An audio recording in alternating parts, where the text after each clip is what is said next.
NASA's THEMIS mission has overturned a long-standing belief about the interaction between solar particles and the Earth's magnetic field. The Earth's magnetic field is like a giant bar magnet.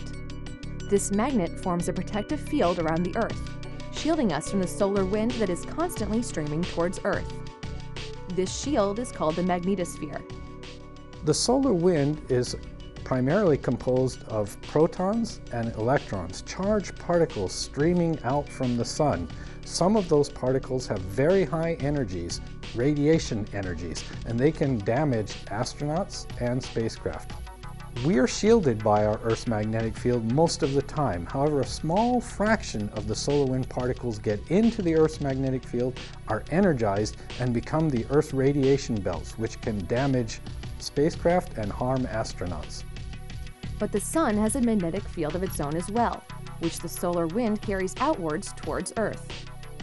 And the THEMIS spacecraft fleet recently observed that 20 times more solar particles get into the Earth's magnetosphere when the sun's magnetic field aligns with that of the Earth than when they're pointed in opposite directions.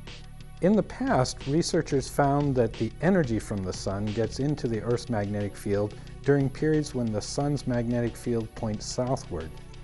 Here we found that the particles get in, the plasma, the particles from the sun, get into the Earth's magnetic field when the sun's magnetic field points northward.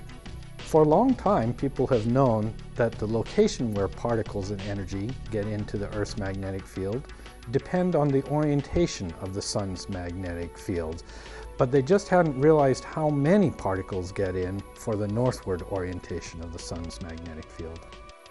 So what do these new findings mean for us here on Earth?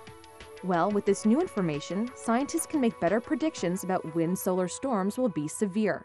Meaning, we can better prepare for the power outages, satellite damage, and other problems that these storms can often cause.